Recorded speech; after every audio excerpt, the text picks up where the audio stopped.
Welcome to the Photography News Show, where I bring you the best and latest news in the photography industry. Coming up today, we have the launch of the DJI Mini SE in the United States, a smartphone with an under-display selfie camera, and much more. So, let's begin!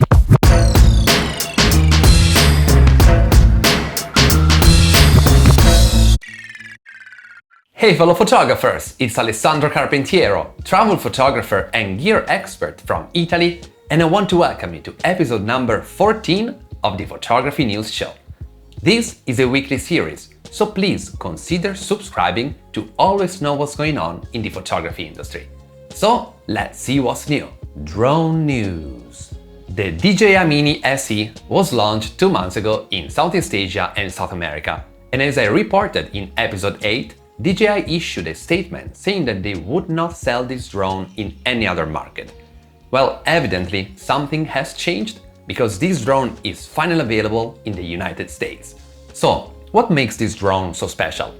Weighing less than 249 grams, it falls into the sub 250 grams category, which has fewer restrictions than any other drone, as you can fly in more scenarios without even needing to register your drone with your country's aviation.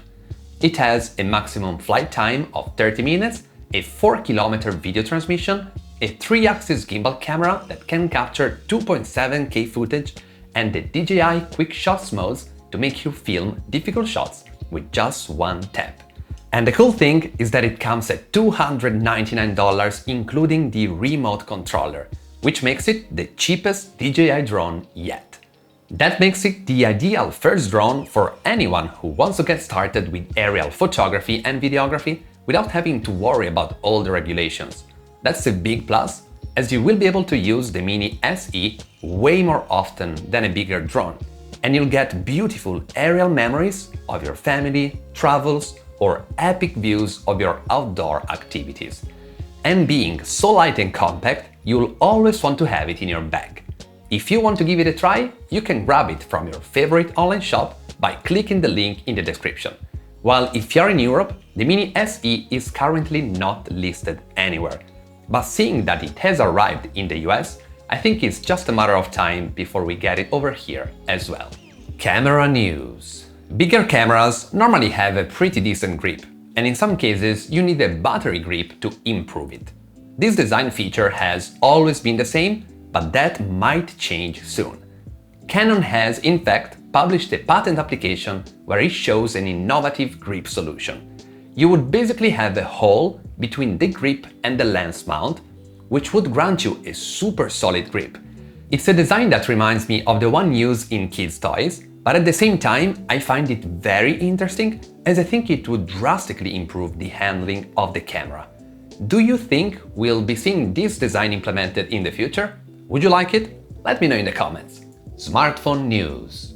Phones keeps getting better with bigger screens and tinier bezels, but the selfie camera is always in the way, taking away space from your screen. Prototypes for under-display cameras have been around for a couple of years, and the first smartphone with that technology was announced 1 year ago by ZTE. That camera was still kinda visible, and the quality was pretty bad. Time has passed, and Xiaomi has just launched the Mix 4, its first smartphone with an under-display selfie camera. This is the first time we see this technology featured in a high-end product. And bear in mind, Xiaomi has a reputation to hold up to, as it currently is the second most used brand in the world, right after Samsung. The camera is basically invisible, and the phone uses both hardware and software to deliver pictures with correct colors and details.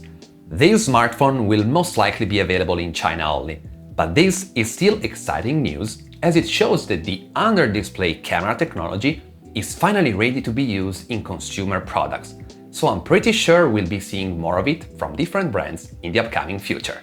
Accessory news. Talking about smartphones, this week I'm showing you a very interesting accessory that can turn your smartphone into an underwater camera. It's called the Sea Life Sport Diver, and it's an underwater housing designed to fit most smartphones, both Android and iPhones. To facilitate operations, the housing communicates with your phone via Bluetooth And using Sealive's camera app, you are able to easily shoot underwater using the buttons on the case. It can be used down to 40 meters or 130 feet. It includes an underwater color correction filter, and coming at $299, it can be a great accessory to capture some sea life without having to spend a lot of money on a big camera housing. Pictures of the week. In this segment, I feature the most interesting pictures I've seen on the web. This week, we have an underwater video of a new species of jellyfish found floating at almost 700 meters or 2,300 feet below the surface. It was captured with a remotely operated vehicle called Deep Discoverer, part of the 2021 North Atlantic Stepping Stones expeditions, which is researching previously unexplored ocean habitats. We still know very little about our oceans, so I'm excited to see lots of new species in the future. Weird news. The imaging world can be at times weird. This week we have a filmmaker that was filming an Indian wedding when he fell into a pool. He saved his camera, and the even funnier thing is that there's a slow motion video of the bridal couple's reaction, which with almost 4 million views is ready to become an internet meme. Rumors.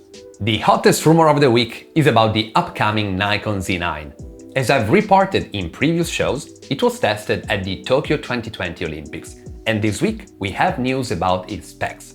It will feature a 45 megapixel sensor, and in low resolution mode, it's rumored to have a burst up to 160 frames per second. The resolution of those files is not specified yet, but it would be a truly impressive spec, especially for sports photographers. While the other rumor of the week is about Fujifilm's upcoming camera, the GFX 50S2. We have some leaked images of it, and it should be launched at the beginning of September. It should be the cheapest medium format camera that Fujifilm offers, so let's wait and see. That's it for today. I really hope you've enjoyed this episode of the Photography News Show. Which news did you like the most? Just let me know in the comments below.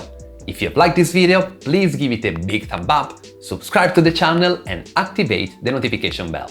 And make sure to share this video with your photography friends to let them stay on top of the industry. And remember, if you're looking for some guidance to improve your photography, I'm always here to help. You can reach out via Instagram or via email, and I will be happy to help. So, thanks a lot for watching, and I'll see you in the next one!